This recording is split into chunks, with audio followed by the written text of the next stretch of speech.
Berjumpa kembali dalam Renungan Harian GKI Kuitang, Jumat 26 Maret 2021. Pembacaan Alkitab kita pada hari ini dilandaskan dari Injil Matius 18 ayat 21 sampai dengan 22. Kemudian datanglah Petrus dan berkata kepada Yesus, "Tuhan, sampai berapa kali aku harus mengampuni saudaraku jika ia berbuat dosa terhadap aku?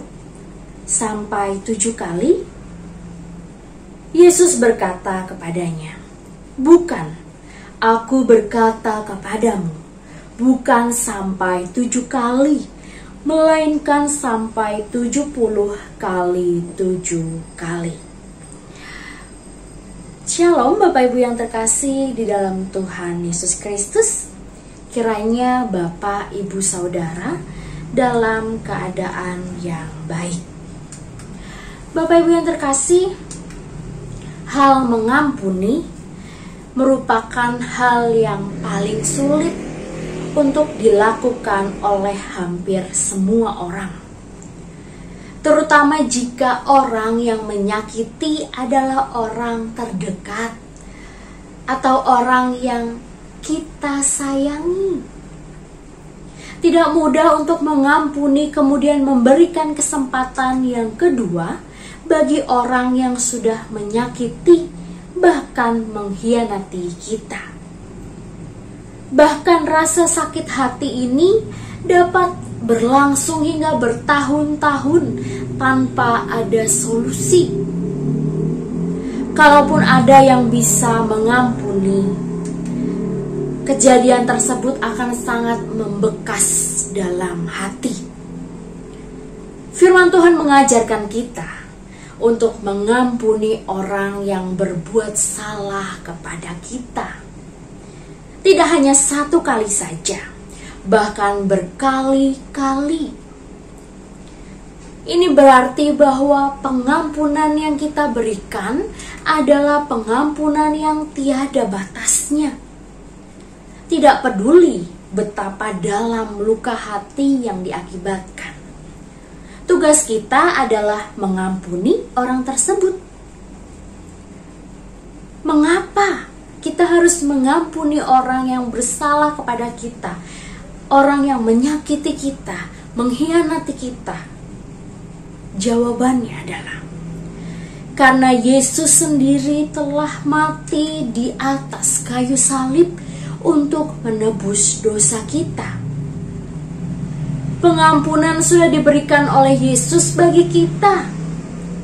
Masakan kita tidak mau mengampuni orang yang telah bersalah kepada kita? Bukankah kita pernah menyakiti hati Tuhan dengan berbuat dosa? Bukankah apa yang kita lakukan dengan bersenang-senang mungkin juga justru malah menyakiti hati Tuhan? Tetapi Tuhan dengan penuh kasih selalu mau menerima kita apa adanya. Dan begitu 1 kali kita minta ampun, maka saat itulah juga darahnya menyucikan, darahnya melayakkan kita di hadapannya. Oleh karena itu, kita juga harus berbuat hal yang sama kepada orang yang telah menyakiti hati kita. Seburuk atau sejahat apapun orang tersebut, tetap kita harus mengampuninya. Tetapi jika kita sudah mengampuni, peristiwa tersebut masih selalu timbul dalam hati kita, bagaimana? Ya, kita harus ingat bahwa Tuhan Yesus selalu mengampuni dan melupakan dosa apa yang telah kita lakukan.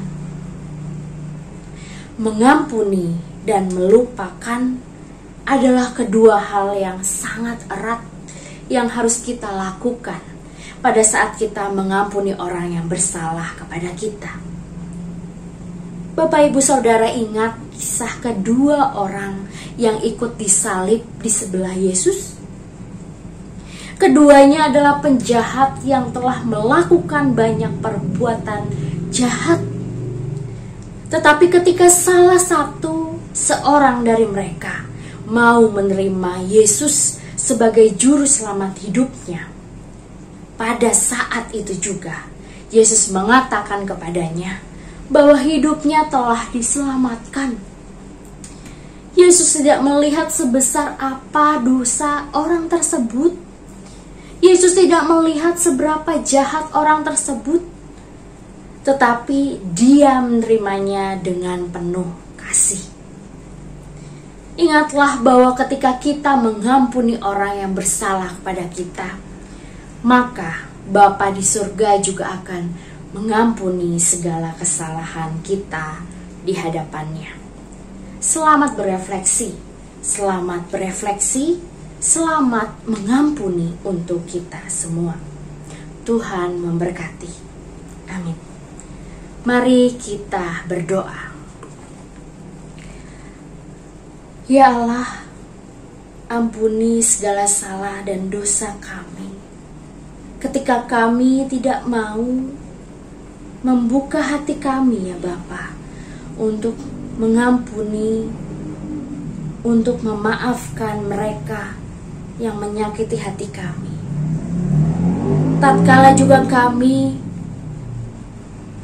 melukai hati mereka ya Bapa, ajar kami untuk menjadi manusia yang mau meneladan kasih yang telah Engkau cerminkan ya Bapa.